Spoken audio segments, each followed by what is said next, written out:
ព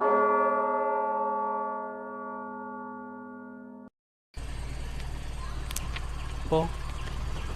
ចិត្តដល់ហើយនៅពុកខ្ញុំដូចជាហេវបាយដែរនេះទ្រាំបន្តិចទៅកូនដល់តែឥឡូវនឹងហើយនេះហើយជាផ្ទះថ្មីរបស់យើង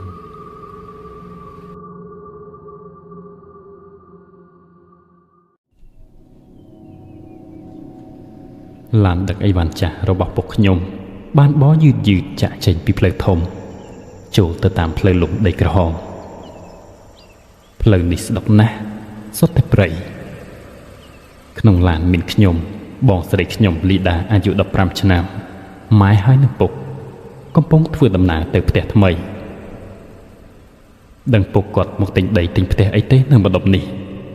ស្ងាត់ក៏ស្ងាត់ហើយឆ្ងាយផ្សារទៀតឬគាត់និយាយជាមួយម៉ែថា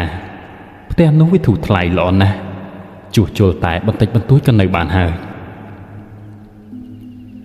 ចូលមកប្រហែល500ម៉ែត្រពីផ្លូវធំឡានក៏បានឈប់នៅមុខផ្ទះមួយខ្នង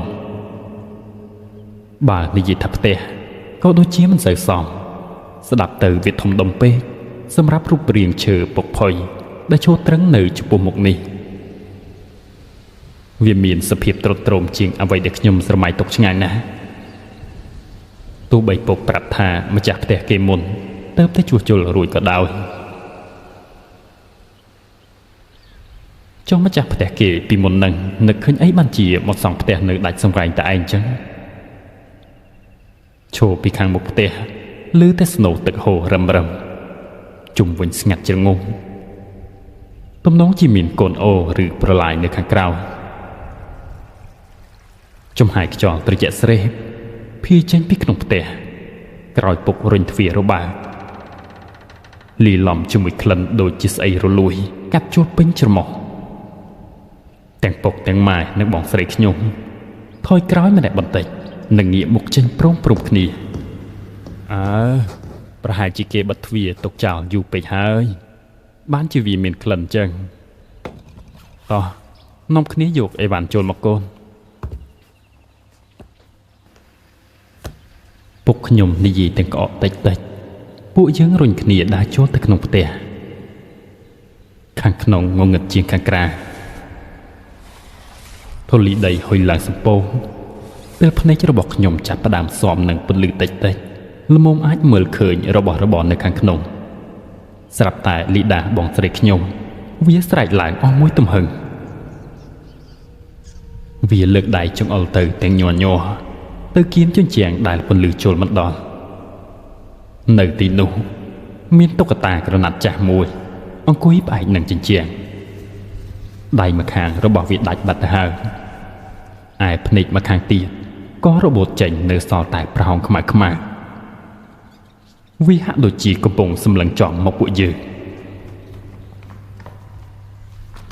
កុំខ្លាចអីកូនប្រហែលជារបស់ម្ចាស់ផ្ទះគេភ្លេចតែដឹងពុកនិយាយរួចគាត់ក៏ដើរទៅចាប់តុក្កតានោះដើរចេញពីផ្ទះយកទៅបោះចោលនៅក្នុងព្រៃខាងក្រៅពេលគាត់ត្រឡប់មកវិញគាត់ប្រាប់ពួកយើងឲ្យចាប់ផ្ដើមរៀបចំអីវ៉ាន់រៀបតាំងពីថ្ងៃរសៀលរហូតដល់ព្រលប់មេឃចាប់ផ្ដើមប្រែពណ៌ឡើងក្រមៅរួចក៏ងងឹតទៅស្រឹបផ្គរក្តាំងត្រហឹងស្មានមិនខុសមែនត្រឹមតែមួយស្របកក្រោយភ្លៀងក៏ចាប់ផ្ដើមធ្លាក់ស្រេចលន់លើដំបូលបន្តចេះតែខ្លាំងឡើងរំពេចនោះភ្លើងអគ្គិសនីក៏រលត់ភ្លឹកងងឹតឈឹងសល់តែសំឡេងផ្គរលាន់ក្តាំងនៅឯក្រោយផ្ទះជុំវិញខ្លួនងងឹតអាប់រកមើលអ្វីមិនឃើញខ្ញុំដើររាវបុកនេះបុកនោះស្រែកហៅពុកម៉ែនិងបងស្រីបណ្ដាតែហាក់ដូចជាគ្មាននរណាម្នាក់បានឮសោះពន្លឺភ្លេចបន្ទោមួយផ្លាប់បានជួយឲ្យខ្ញុំស្គាល់ទិសបានមួយផ្លេតខ្ញុំឈានជើងទៅមុខទាំងដៃនៅតែរាវស្រវាស្រាប់តែប៉ះជាប់អ្វីម្យ៉ាងត្រជាក់ស្រេបដូចជាដៃមនុស្សស្គមហើយរៀងជ្រួញបន្តិច ខ្ញុំ ខ្ញុំខំស្រែកហៅម៉ែទាំងភ័យថាម៉ែនៅឯណាគិតក្នុងចិត្តថាគាត់ឈរនៅត្រង់នេះសោះហេតុអ្វីបានជាខ្ញុំហៅមិនលឺមួយរំពេចនោះស្រាប់តែសំឡេងម៉ែពុកនិងបងស្រីខ្ញុំបែរជាមិនលឺឡើងពីបន្ទប់មកខាងគ្នាឯណោះទៅវិញចុះអ្នកណានៅចិត្តខ្ញុំអំបញ្ញមិញហ្នឹងខ្លួនខ្ញុំស្រាប់តែឡើងព្រឹកសម្បល់ខ្ញាសង្ឃឹមថាខ្ញុំស្មានច្រឡំទៅចុះម៉ែកទូចរោគមើលពិលរោគមើលអីបើកបំភ្លឺសិនទៅនៅក្នុងកាបូបខ្មៅអញហ្នឹងរូតមើលឲ្យសពមើលសំលេងម៉ែខ្ញុំរាវរោគរបស់ទាំងពុពីងពុពើមមិនយូរប៉ុន្មានភ្លើងពិលដុកសោយអ៊ីវក៏បានបំភ្លឺឡើងក្នុងដៃរបស់ពុកខ្ញុំមួយនៅម៉ែមួយពុកដើរសម្ដៅទៅសសរកណ្ដាលផ្ទះខ្ញុំក៏ដើរទៅតាមទំនោរជាគាត់ទៅពិនិត្យមើលខ្សែភ្លើងមើលអូនហើយកាន់ពិលឲ្យពុកបន្តិចមើលអញមើលបន្តិចមើលវាដាច់ស្អី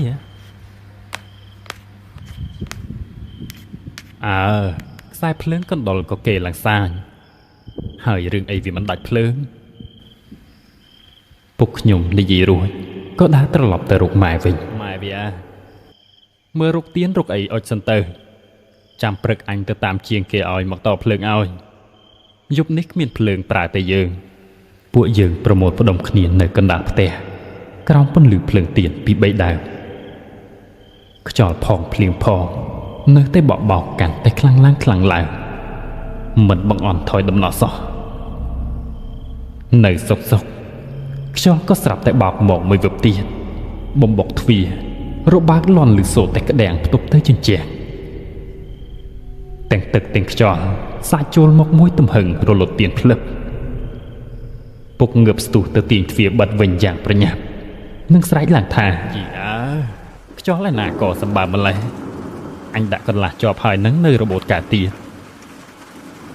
មួយភ្លឹបមុននេះសាមទាំងទៀនទាំងដាច់កេះម៉ែខ្ញុំកំពុងខិតផងជូតផងឲ្យបំភ្លឺវិញកំពុងតែខិតឆឹកភ្លឺភ្លឹបស្រាប់តែសំឡេងគ្រូធ្ងន់អូសនៅលើក្តារបន្លឺចេញពីក្នុងបន្ទប់ខាងឆ្វេងដៃវាជាសំឡេងសម្រាប់ជើងហាក់ដូចជាមាននរណាម្នាក់កំពុងអូសអ្វីម្យ៉ាងធ្ងន់នៅក្នុងនោះហើយពុកឈរខ្ទប់ទ្វារសោះចុះអ្នកណាទៅធ្វើអីនៅក្នុងនឹងទាំងងងឹតឈឹងហ្នឹងសំឡេងនោះធ្វើដំណើរយឺតមិនមែនឮតែខ្ញុំទេម៉ែខ្ញុំក៏ឮដែរគាត់នៅស្ងៀមប្រឹងផ្ទៀងត្រជាស្ដាប់ពុកវាអញមកនេះបន្តិចមើលមានឮសំឡេងអីឬអត់នោះនៅក្នុងបន្ទប់ខាងមុខហ្នឹងពុកខ្ញុំសៀតគន្លឹះពិនិត្យមើលទ្វារខាងមុខឲ្យរួចរាល់កុំឲ្យវារបាក់ម្ដងទៀតរួចទៅដើរមកនឹងនិយាយថាអាណាសំឡេងស្អីគេគាត់និយាយរួចក៏ទាញពិលដើរចូលទៅមួយស្របក់ក្រោយសំឡេងឆ្មាក៏បន្លឺឡើងម៉ែវរួចធ្លាក់ទៅតាមមុខអួយបាត់ទំនងជាពុកខ្ញុំចាប់បោះវាទៅវាគ្មានស្អីទេគឺឆ្មាពំកណ្ដុលមកស៊ីនឹងណាចេះតែនាំកូនផ្អើលរៀងធូរទ្រូងបន្តិចស្មានតែខ្មោចលោក្រោយភ្លើងទៀនដុតបំភ្លឺបានឡើងមកវិញមិនបានជាចាប់អារម្មណ៍មិនដឹងជាបាត់បងស្រីខ្ញុំទៅណាម៉ែលីដាវាទៅណាហើយម៉ែទេមិញហ្នឹងនៅអង្គុយក្រោយម៉ែតើហើយបាត់ទៅណាម៉ែស្រែករកលីដាពេញផ្ទះលីដាអើយមកនេះមកកូនងងឹតណាស់ប្រយ័ត្នសត្វមានពឹសវាខាំខ្ញុំដើរតាមពីក្រោយម៉ែដំណើរសំឡេងក្រឹកបន្លឺចេញពីបន្ទប់មួយទៀតនៅជ្រុងផ្ទះខាងក្រោយស្ដាំដៃដើររៀបនឹងដល់ស្រាប់តែសំឡេងលីដាវាស្រែកសឹងផ្លត់សំឡេងចេញពីខាងក្នុងនោះតែទ្វារបន្ទប់ត្រូវបានចាក់សោជាប់ពីខាងក្នុងផ្ ផ្ទះរៀបចំមិនតាន់រួចរាល់ផងលីដាវិជុលទៅសំងំក្នុងនឹងធ្វើអីលីដាបើកទ្វារកូនលីដាបើកទ្វារឡើងកូនម៉ែក៏ទ្វារខ្លាំងពុកនៅឯបន្ទប់ខាងមុខស្រែកឡើងមកថាហើយអ្នកណាកើតអីហ្នឹងស្រែកពេញផ្ទះអញ្ចឹងលីដាស្រែកផងយំផងហៅម៉ែផងពីខាងក្នុងពុកមកដល់ធាក់ទ្វារ2-3ដងរហូតរបើកឡើងវាពិលទៅប្រទះលីដាវាអង្គុយនៅលើក្តារគៀនបន្ទប់សក់ក្បាលឡើងបាសជ្រោដូចជាទើបតែត្រូវខ្មោចលងខ្លួនញ័រទៅត្រូវលីដាមានរឿងអីកូនលីដាវាសម្លឹងមើលពួកយើងម្ដងមើលទៅជុំវិញបន្ទប់ម្ដងមុននឹងចាប់ផ្ដើមនិយាយទាំងដង្ហក់វាប្រាប់ថាបានលឺពុកហៅវាឲ្យចូលទៅរួចទ្វារក៏បិទក្តាំងដោយខ្លួនឯងហើយមានសម្លេងក្មេងរត់ពេញបន្ទប់ទាំងដែលពុកពេលនោះកំពុងនៅឯបន្ទប់មួយទៀតពុកជ្រួញចិញ្ចាមបន្តិចចូលច្រត់ចង្កេះកាន់ពិលនិងស្រដីថាទេអញដូចជាអត់បានហៅវាទៅណាទេអញទៅចាប់ឆ្មានៅឯបន្ទប់ធំឯនោះទេតើដោយសារតែផ្ទះរៀបចំសម្អាតមិនទាន់រួចរាល់យប់នេះពួកយើងទាំងអស់គ្នាដេកនៅកណ្ដាលផ្ទះយប់នេះពិតជាយូរណាស់ដេកបណ្ដាស្ដាប់ម៉ែនិយាយលងលោមលីដាបណ្ដារហូតលងលក់ទៅទាំងមិននឹកខ្លួន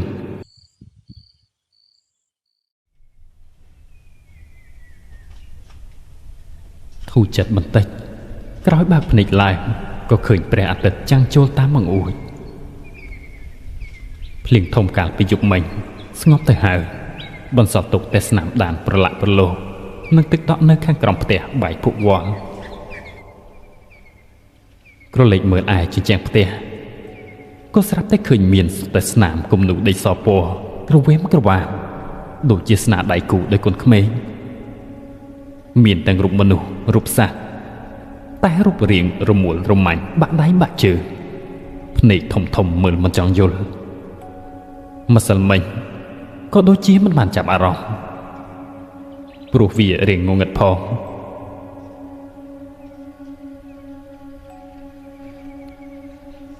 ពុកហុចធុងមួយនិងកូនកន្សែងមួយមកឲ្យខ្ញុំរួចនិយាយថាណែអូនជូតចេញអស់ទៅទំនងជាម្ចាស់ផ្ទះមុនមានកូនរឹបពឹសហើយទើបបានជាគូស្អីក្រវេមក្រវាមប្រឡាក់ចិញ្ចៀងអស់លលីងខ្ញុំទទួលរបស់ពីពុករួចគាត់ក៏បន្តថានាំគ្នាសម្អាតទៅកូនពុកទៅរកហៅគេមកតភ្លើងឲ្យបន្តិចប្រមាណជា2ម៉ោងក្រោយពុកក៏ត្រឡប់មកវិញជាមួយពូជាងភ្លើងម្នាក់កំពុងរៀបចំឧបករណ៍ដើម្បីតខ្សែភ្លើងខ្ញុំឈរនៅក្បែរនេះចង់មើលដែរពុកឈរច្រត់ចង្កេះចង់អោទៅខ្សែភ្លើងដែលដាច់រយេរយាយទាំងអំបាលម៉ានជុំវិញបរិវេណផ្ទះនឹងត្រង់នឹងហើយជាងយប់មិញពិបាកដល់កហើយកណ្ដុលវាប្រកែឡើងទៅកកេមែនមិនដឹងមកពីណាពីណីទេច្រើនណាស់លោកពូជាងភ្លើងងក់ក្បាលតិចពិនិត្យមើលខ្សែភ្លើងយ៉ាងជំនាញបាទអ៊ំខ្សែចាស់ហើយពួកសត្វអស់នឹងវាចូលចិត្តណាស់ទំនងជាត្រូវបដូរចេញទាំងអស់ហើយអ៊ំផ្ទះនេះមើលទៅដូចជាមិនដែលឃើញនរណាមកនៅទេយូរហើយប្រហែលជាវាអញ្ចឹងហើយក្មួយទើបបានជាវាធូរថ្លៃនឹងណាម្ចាស់មុនគេថាទើបតែជួសជុលតែមើលទៅដូចជាធ្វើឲ្យតែរួចពីដៃយ៉ាងម៉េចទេយប់មិញភ្លៀងមួយមេធំខ្យល់ផងអត់ភ្លើងផងកូនខ្ញុំភ័យឡើងស្លេកមុខស្លេកមាត់អស់ហើយលោកពូជាងញញឹមតិចរួចតបថាបាទអ៊ំនៅម្ដុំនេះកាលភ្លៀងម្ដងខ្យល់ខ្លាំងតែអញ្ចឹងឯងអ៊ំខ្ញុំសុំឡើងទៅពិនិត្យមើលប្រអប់ភ្លើងនៅខាងលើបន្តិចហើយក្រាញ់មានអីទៀតអូតាមសម្រួលចុះក្មួយឯងសរេមើលឲ្យអ៊ំមកស្អាតមកពូជាងយកចិនដាទៅពាក់នឹងជញ្ជាំងផ្ទះស្រាវកាត់ខ្សែភ្លើងបណ្ដា ខ្ញុំនឹងពុកឈោមើលពីខាងក្រៅពេលគាត់រំកិលឡើងចិត្តដល់ដំបូលស្រាប់តែឈប់ងោះសម្លឹងមើលទៅកាន់ដំបូលអ៊ំប្រុសពុកយកដៃបាំងថ្ងៃងើយមើលទៅខាងលើបាទយ៉ាងម៉េចហើយជាងមានអីពិបាកមែនទេពូជាងចង្អុលទៅដំបូលសង្កសីទឹកមុខគាត់ដូចជាមិនសូវស្រួលអ៊ំលើដំបូលនោះដូចជាមានស្នាមជើងក្មេងពុកជ្រួញចិញ្ចាមបន្តិចដើរចូលទៅគៀកជណ្ដើរស្នាមជើងធ្វើម៉េចនឹងមានស្នាមជើងក្មេងទៅនៅលើនឹងបានទៅដំបូលខ្ពស់យ៉ាងហ្នឹងពូជាងនៅតែបន្តសម្លឹងរួចបន្តថាខ្ញុំក៏ឆ្ងល់ដែរអ៊ំតែមើលទៅតូចច្បាស់ណាស់ដូចជាស្នាមជើងក្មេងពិតអ៊ំហើយមានច្រើនគូទៀតដើរពេញដំបូលតែម្ដងពុកនៅតែមិនសូវជឿគាត់ដើរចូលទៅជិតគល់ចណ្ដាជាងមុនដើម្បីឡើងទៅងើយមើលឲ្យកាន់តែច្បាស់ខណៈបានឡើងទៅដល់ពុកនៅតែមានទឹកមុខងើងឆ្ងល់ដូចស្នាមជើងក្មេងមែនតើហើយវាឡើងតាមណាពូជាងបន្តពិនិត្យខ្សែភ្លើងបណ្ដានិងនិយាយបណ្ដាថាខ្ញុំក៏មិនដឹងដែរអ៊ំតែស្នាមនេះមើលទៅដូចជាថ្មីដែរណាអ៊ំផ្ទះអ៊ំដូចជាមិនសូវស្រួលទេពុកគ្រួយក្បាលរួចស្រដីឡើងថាអូនឹកឃើញហើយប្រហែលជាឆ្មាទេក្មួយ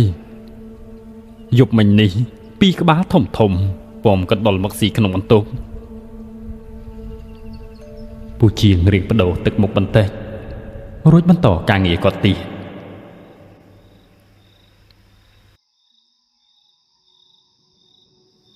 បន្តមកដល់ពេលយប់ត្បិតបន្ទប់នីមួយសម្អាតរួចរាល់តែក៏មិនទាន់រៀបចំសម្រាប់បាននៅឡើយទេពួកយើងក្រាលត្រឹមកម្រាលធំមួយដេករួមគ្នានៅត្រង់កណ្ដាលផ្ទះដដែលពន្លឺភ្លើងអគ្គិសនីភ្លឺច្បាស់ជាងយប់មុនបន្តិចក្រោយពីពូជាងគាត់បានធ្វើរួចរាល់ពីថ្ងៃយប់មិនទាន់ក៏ចាប់នឹកឃើញឡើងវិញនៅរឿងយប់មិញជាពិសេសរឿងរបស់លីដាតែម៉ែគាត់បានដុតធូបសុំម្ចាស់ទឹកម្ចាស់ដីម្ដងទៀតរួចរាល់ហើយមុនពេលពួកយើងចូលដេកតែខ្ញុំនៅតែមានអារម្មណ៍មិនស្រណុកក្នុងខ្លួនសោះព្រោះលីដាវាចេះតែសួរម៉ែដដែលថាម៉ែយប់នោះពុកពិតជាអត់បានហៅខ្ញុំទេមែនទេតែម៉ែបានប្រាប់ថាឲ្យវាសងំដេកទៅអត់មានអីទេ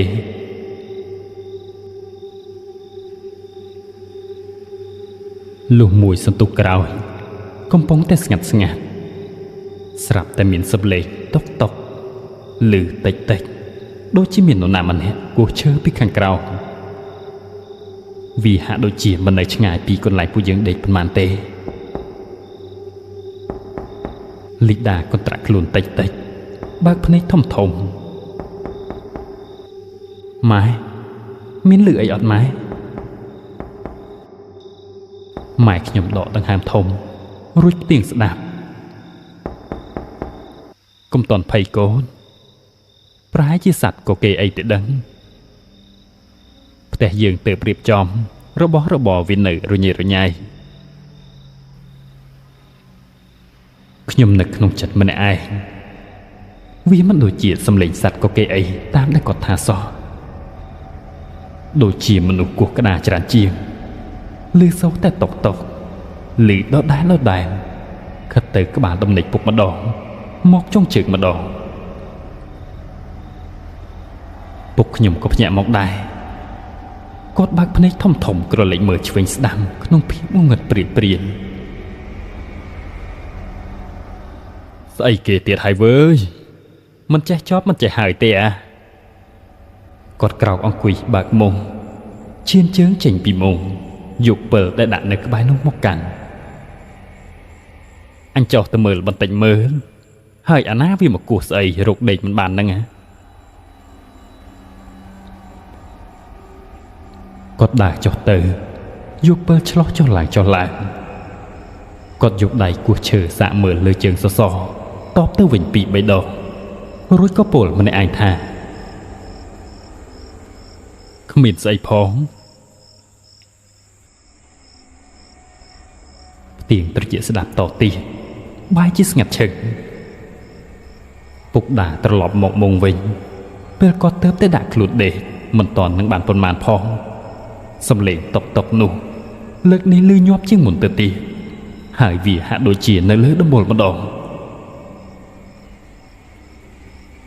លីដាវាចាប់ផ្ដើមភ័យរញ៉េរញ័រយ៉ាងខ្លាំងពុកម៉ែសំឡេងអីគេនឹងខ្ញុំខ្លាចណាស់មែនហើយពុកដូចជាមានអ្នកណានៅលើដំបូលយើងអញ្ចឹងពុកក្រោកឡើងទាំងខឹងបន្តិចរួចនិយាយថាហើយចោះវាស្អីវាវៃអញទ្រាំអត់បានឥឡូវហើយអញនិយាយរួចគាត់ក៏ដើរចុះទៅឆ្លោះពិលពិនិត្យម្ដងទៀតនៅខាងក្រៅពុកដើរជុំវិញផ្ទះឈួលភ្លើងឡើងទៅលើដំបូលអឺតមើលលើមើលក្រោម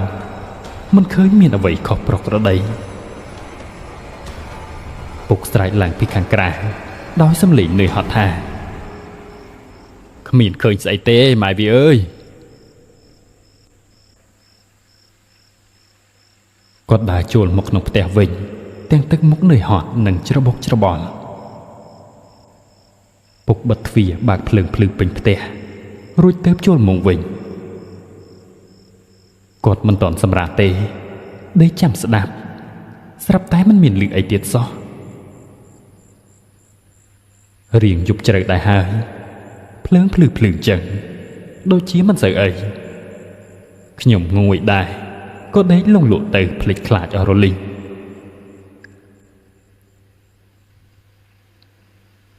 កំពុងតែដេកសុកក៏ត្រូវភ្ញាក់ឡើងមកវិញដោយសារសំឡេងបងស្រីខ្ញុំលីដាវាស្រែកឡើងទាំងកន្ត្រាក់រើបំរាស់ខ្លួនពេញមុខម៉ែជួយកូនផងម៉ែជួយកូនផងពួកយើងទាំងអស់គ្នាក្រោកឡើងព្រមគ្នាលីដាអង្គុយញ័រទៅត្រេះភ្នែកបើកធំញឿននៅស្រក់ពេញថ្ងាសសម្លឹងមើលទៅធ្នឹមខាងលើលីដាកាត់អីកូនកាត់អីម៉ែខ្ញុំស្ទុះទៅអង្រួនវាទាំងទឹកមុខស្លេកស្លាំងលីដាហាក់ដូចជានៅភាំងមួយសន្ទុះទើបដកដង្ហើមធំហើយចាប់ផ្ដើមនិយាយទាំងសំឡេងញ័រ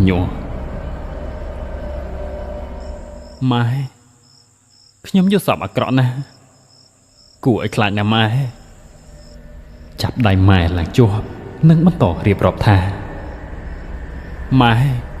ខ្ញុំឃើញខ្មោចឡើងដើមពត្រាគៀនផ្ទះយើងម៉ែវាបាយមកខ្សែដាក់ខ្ញុំស្បែកវាឡើងក្រៀមដូចជាត្រីអាំងចឹងនិយាយដល់ត្រឹមនេះលីដាក៏យំម៉ែអោបវាជាប់កុំខ្លាចអីកូនម៉ែនៅទីនេះគ្មានអីទេគ្រាន់តែយល់សប្តិទេតើដេកទៅវិញទៅកូនអត់អីទេម៉ែលុកដៃទៅអង្អែលខ្នងវាតិចពួកយើងអង្គុយស្ងៀមមួយសន្ទុះធំខ្ញុំក្រឡេកមើលទៅលីដាវានៅតែមិនទាន់បាត់ភ័យនៅឡើយទេខ្ញុំខ្លួនឯងឯណេះក៏មានអារម្មណ៍ព្រឺសម្បល់ខ្ញាក់ខ្ញាក់ដែរទោះបីដឹងថាគ្រាន់តែជាការយល់សប្តិក៏ដោយម៉ែដាំទឹកក្តៅឲ្យលីដាផឹកក្នុងយប់នេះគ្មាននរណាម្នាក់អាចដេកលក់បានស្កប់ស្កល់ឡើយភ្លើងភ្លឺពេញផ្ទះតែនៅតែមានអារម្មណ៍ថាមិនស្រួល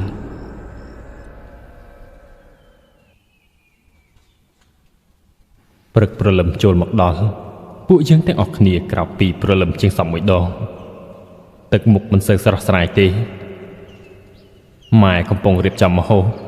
ប ពួកខ្ញុំកំពុងដើរទៅពិនិត្យមើលជុំវិញផ្ទះម្ដងទៀតទាំងមុខគាត់នៅតែមិនអស់ចិត្តនឹងរឿងយប់មិញខ្ញុំក៏នៅតែមានអារម្មណ៍ថាផ្ទះនេះដូចជាមានអ្វីម្យ៉ាងមិនស្រួលកំពុងតែលាក់ខ្លួននៅរងចាំពួកយើងក្រោយពីអាហារពេលព្រឹកពុកហុចកំបិតផ្គាក់មួយមកឲ្យខ្ញុំអូនអើយជួយជំរះស្មៅពុកជុំវិញផ្ទះនេះបន្តិចមើលកុំឲ្យវាដុះសុបទ្រុបពេកមើលទៅមិនកើតទេខ្លាចសត្វមានពឹសវាសំងំនៅខ្ញុំក៏ងក់ក្បាលទទួលហើយពួកយើងក៏ចាប់ផ្ដើមការងារពន្លឺព្រះអាទិត្យចាំងមកក្តៅស្ទើរតែខ្លោចស្បែកតែពុកនៅតែព្យាយាមកាប់ឆ្កាកំពត់ព្រៃតូចៗនិងស្មៅដែលដុះជុំវិញផ្ទះយ៉ាងសកម្មខ្ញុំកាប់ផងទីងផងជញ្ជូនផងហូរញើសរហាមពួកយើងធ្វើការរហូតទៅដល់ក្បាលប្រឡប់ទៅបានសម្រាកជុំវិញផ្ទះមើលទៅរាងស្រឡះស្អាតជាងមុនបន្តិចតែខ្ញុំនៅតែមានអារម្មណ៍ថាព្រៃដែលនៅព័ទ្ធជុំវិញដូចជាកំពុងសម្លឹងមកពួកយើងដដែលដោះជ្រងជ្រងខ្ពស់ខ្ពស់សល់តែមួយប្រឡោះផ្ទះ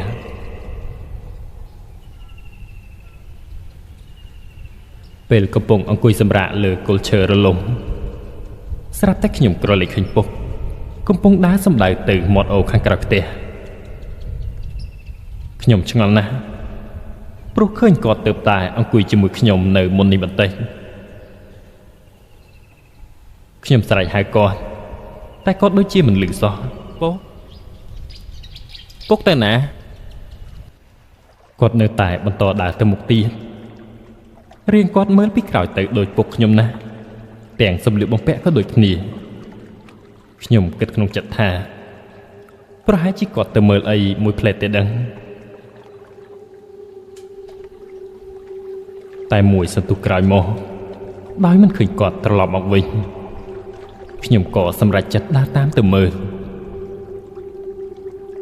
ពេលខ្ញុំដើរជិតដល់មាត់អូរខ្យល់ត្រជាក់ចាប់ផ្ដើមបក់មកប៉ះស្មាមើលទៅមិនឃើញពុកខ្ញុំនៅទីនោះសោះតែបែរជាឃើញក្មេងៗមួយក្រុមប្រហែលជា 4-10 នាក់កំពុងឈរលេងនៅមាត់ទឹកពួកវាស្លៀកពាក់ខោអាវចាស់ចាស់ហើយពេលឃើញខ្ញុំពួកវាក៏នាំគ្នាក្រវីដៃហៅមកលេងទឹកជាមួយពួកយើងមកទឹកត្រជាក់ល្អណាស់សំឡេងពួកវាខ្សាខ្សា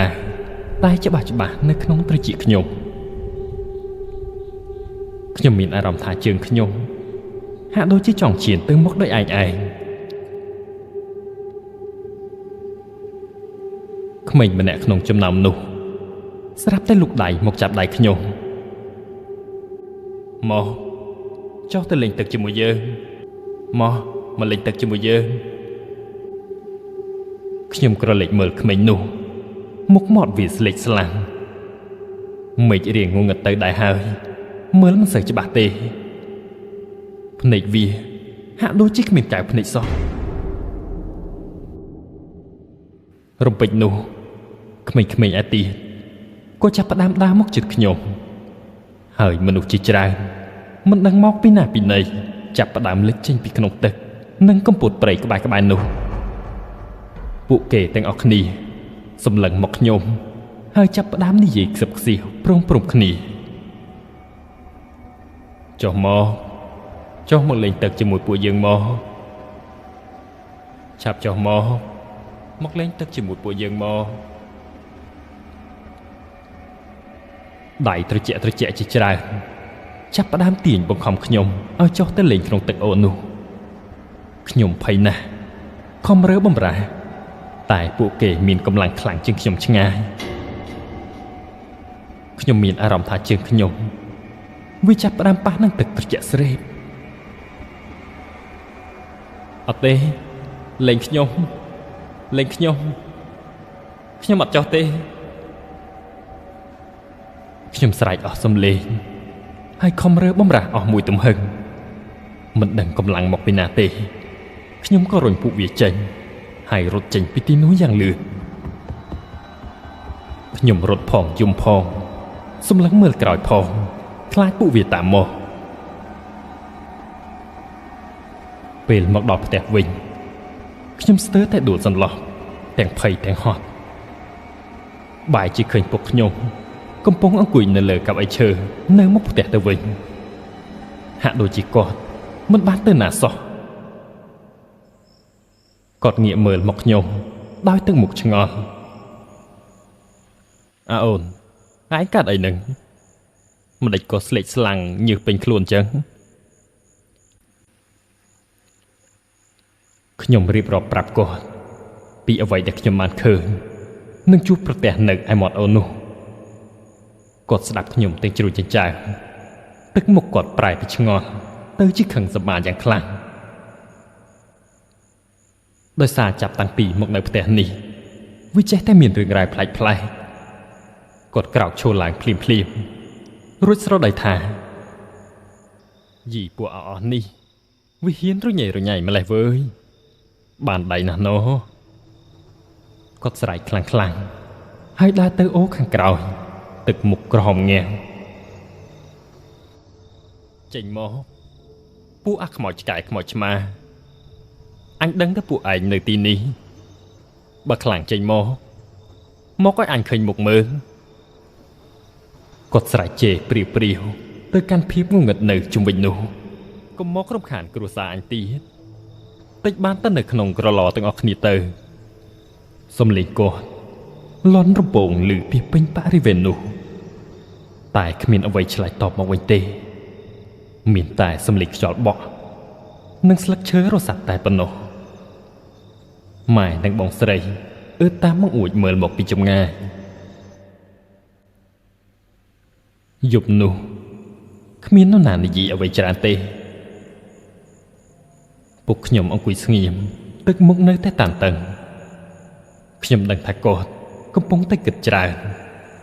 ហើយប្រហែលជាកំពុងតែភ័យខ្លាចដោយពួកយើងដែរគ្រាន់តែគាត់មិនបង្ហាញចេញមកក្រៅតែប៉ុណ្ណោះយប់កាន់តែជ្រៅទៅហើយភាពស្ងប់ស្ងាត់នៅក្នុងផ្ទះនេះក៏កាន់តែធ្វើឲ្យពួកយើងមានអារម្មណ៍ថាมันមានសុវត្ថិភាពតតែសោះខ្ញុំដូចជាមិនចង់នៅទីនេះទៀតទេក្នុងយប់ដដែលក្រោយពីពុកខ្ញុំស្រែកជេររួចពួកយើងក៏ចូលមកក្នុងផ្ទះបិទទ្វារដាក់កន្លឹះយ៉ាងមាំម៉ែដុតធូបដុតទៀនសុំសេចក្តីសុខពីម្ចាស់ទឹកម្ចាស់ដីតាមទម្លាប់តែនៅក្នុងចិត្តខ្ញុំនៅតែរសាប់រសល់ពួកយើងព្យាយាមសម្រាកទាំងក្នុងសភាពតានតឹងភ្លើងក៏បើកចោលពេញផ្ទះខ្ញុំដេកលក់មិនស្រួលសោះចេះតែភ្ញាក់កន្ត្រាក់ខ្លួនរាល់ពេលដែលឮសំឡេងអ្វីបន្តិចបន្តួចនៅខាងក្រោមផ្ទះប្រហែលពាក់កណ្ដាលអាត្រៀតសំឡេងខ្យល់បក់មកយ៉ាងខ្លាំងលីឡំនឹងសំឡេងសត្វរាត្រីយំល្វើយកាន់តែចូលគៀកហោះកាត់ដំបូលផ្ទះទៅមកខ្ញុំបើកភ្នែកទាំងភ័យបេះដូងលូតញាប់ដឹបលីដានិងម៉ែក៏ភ្ញាក់ដែរពួកយើងមើលមុខគ្នាទៅវិញទៅមកដោយមិនស្រួលក្នុងចិត្តពុកក៏ស្ទុះក្រោកពីដំណេកត្រចៀកគាត់ផ្ទៀងស្ដាប់សម្រាប់ជើង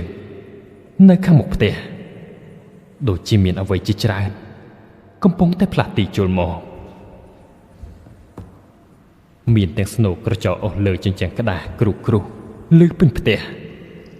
ធ្វើឲ្យពួកយើងទាំងអស់គ្នាបះរំខ្ញាក់ខ្ញាក់រពេចនោះស្រាប់តែមានស្រមោលខ្មៅក្រឹបជាច្រើនចាប់ផ្ដើមលេចឡើងអឺតនៅតាមមាត់បង្អួចនានាព្រមគ្នាមិនមែនត្រឹមតែស្រមោលទេដៃស្គមប្រឡាក់ដីនឹងមានក្រចកវែងខ្មៅចាប់ផ្ដើមលុកស្ទាបតាមចន្លោះប្រហោងក្តារខាងក្រោមក្លិនស្អុយឆ្អាបរសាត់សាយភីពេញផ្ទះភ្នែកខ្ញុំចាប់ជាប់នៅក្មេងស្រីតូចម្នាក់ដែលឈរនៅកណ្ដាលវងស្រមោលទាំងនោះនាងមានសក់វែងបាំងមុខហើយក្នុងដៃរបស់នាងខ្ញុំឃើញយ៉ាងច្បាស់នៅតុក្កតាក្រណាត់ចាស់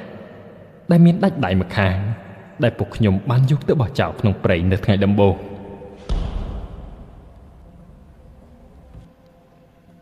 ក្លិនដូចជាសាកសពរលួយសើមរស័ព្ទចូលមកក្នុងផ្ទះកាន់តែខ្លាំងឡើងជាមួយនឹងសំឡេងប្រតោងឡើងតាមសសរពួកយើងនៅផ្ដុំគ្នាទាំងភ័យរញីរញ័រពួកខ្ញុំគាត់មិនបានក្លាហានទៀតទេពុកស្រែកឡើងរួចស្ទុះនាំពួកយើងរត់ចេញប្រាប់ឲ្យពួកយើងចុះតាមជណ្ដើរផ្ទះបាយខាងក្រោយពួកយើងគ្មានពេលគិតអ្វីច្រើនទៀតទេគ្មានពេលយកអីវ៉ាន់អ្វីទាំងអស់ពុកចាប់ដៃម៉ែចាប់ដៃលីដាពុករុញទ្វារដែលខាន់ពីបន្ទប់ផ្ទះបាយហើយពួកយើងក៏ប្រញាប់ប្រញាល់រត់ចុះទៅតាមជណ្ដើរឈើដែលភ្ជាប់ពីផ្ទះបាយទៅដីពួកយើងរត់សម្ដៅទម្លុះព្រៃ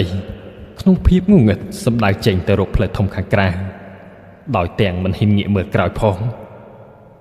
សំឡេងដូចជាសត្វយំសោកនៅតែឮតាមពីក្រោយខ្នងពួកយើងរត់កាត់ព្រៃជំពប់ដួលមិនដឹងប៉ុន្មានដងទេទាំងមិនដឹងទិសមិនដឹងតំបន់តែពុកនឹកឃើញថាបងស្រីរបស់ម៉ែមានផ្ទះនៅភូមិជាប់គ្នានេះទោះបីជាមិនសូវស្គាល់ផ្លូវក្នុងព្រៃតែពួកយើងក៏ព្យាយាមដើរតម្រង់ទៅតាមទិសនោះដោយសង្ឃឹមថានឹងបានទៅដល់ផ្ទះយើងវានៅលេចបានទៀតហើយដើរផងរត់ផងអស់មួយកំណាត់យប់រហូតមេឃជិតភ្លឺពួកយើងក៏បានឃើញពន្លឺភ្លើងពីផ្ទះនៅខាងមុខវាជាភូមិរបស់អ៊ំស្រីខ្ញុំពិតមែនពុកនាំផ្លូវទៅទាំងត្រដាប់ត្រដួសទៅដល់មុខផ្ទះអ៊ំហើយគោះទ្វារគាត់ខ្លាំងទាំងមេឃមិនទាន់ភ្លឺអ៊ំស្រីអ៊ំប្រុសបើកទ្វារមកទទួលទាំងភ្ញាក់ផ្អើលភ្ញាក់អស់ទាំងកូនចៅគាត់ពេលឃើញសភាពពួកយើងគាត់បានសួរនឹងនាំចូលទៅក្នុងផ្ទះយកទឹកឲ្យផឹកក្រោយពីដឹងរឿងត្រួសពីមាត់ម៉ែអ៊ំស្រីខ្ញុំក៏ដកដង្ហើមធំរួចស្រដីថាមិនក៏ពួកឯងទៅទិញដីអីនៅកន្លែងនឹងទៅកើតហើយគ្មានប្រាប់បងអីមួយម៉ាត់នៅជិតគ្នាសោះពុកក៏តបទៅវិញទាំងមិនទាន់បាត់ហត់ថាអូខ្ញុំគិតថាចាំឡើងផ្ទះសឹមជម្រាបបងតែម្ដងអ៊ំស្រីក៏ចាប់ផ្ដើមរៀបរាប់ទៀតថាកន្លែងដែលពួកឯងនៅនឹងពីដើមឡើយជាទីគប់សពចាស់របស់ភូមិមួយនឹងតាំងតែពីយូរយារមកហើយគ្មាននរណាគេហ៊ានទៅរស់នៅម្ដុំនោះទេសូម្បីតែពេលថ្ងៃក៏គេមិនសូវហ៊ានដើរកាត់ផងឯងសង្កេតមើលម្ដុំនោះមើលគ្មានផ្ទះឯណាមួយទេពុកខ្ញុំមុខស្លេកដូចជាស្លឹកចេកងាប់អ៊ំស្រីក៏បន្តទៀតថាហើយផ្ទះដែលពួកឯងទិញនោះម្ចាស់ដើមគេឈ្មោះថាតាព្រំគាត់បានស្លាប់នៅក្នុងផ្ទះនឹងជាមួយកូនស្រីគាត់ម្នាក់ដោយសារជំងឺអាសន្នរោគកាលពីឆ្នាំ90ជាងតាំងពីពេលនោះមកផ្ទះនឹងចេះតែមានរឿងចម្លែកអ្នកណាទិញនៅក៏នៅមិនបានសុខដែរលក់បន្តហើយបន្តទៀតរហូតមកដល់ពួកឯងនឹងពេលនោះទៅពួកយើងយល់គ្រប់យ៉ាងថាគំនូរលើជញ្ជាំងស្នាមជើងក្មេងលើដំបូលសំឡេងចម្លែកកូនក្មេងនៅមាត់អូនឹងហេតុការណ៍ដ៏រន្ធត់នេះទាំងអស់នេះគឺដោយសារតែផ្ទះនោះវាជាកន្លែងដែលមានវិញ្ញាណជាច្រើនកំពុងអាស្រ័យនៅព្រឹកបន្ទាប់អ៊ំក៏ឲ្យមនុស្សជួនពុកទៅយករថយន្តដែលចតនៅក្បែររបងនិងរបស់របរខ្លះដែលសំខាន់អ្វីផ្សេងទៀតត្រូវទុកចោលនៅទីនោះចាត់ទុកថាធ្វើទានឲ្យពួកវិញ្ញាណទាំងនោះប្រើប្រាស់ចុះពុកបានទិញដីមួយកន្លែងទៀតដែលជាដីអ៊ំស្រីជាប់របងគ្នាទល់មុខវត្តពួកយើងក៏រស់នៅទីនេះមិនបានទៅជាន់ផ្ទះនោះទេពពួកទាំងនោះគេនៅត្រង់នោះជាយូរមកហើយទំនងជាគេមិនព្រមឲ្យអ្នកណា ទៅដណ្ដើមកន្លែងគេទេហើយផ្ទះមួយខ្នងនោះក៏នៅតែឈរស្ងៀមកណ្ដាលដបព្រៃរងចាំអ្នកបន្ទាស់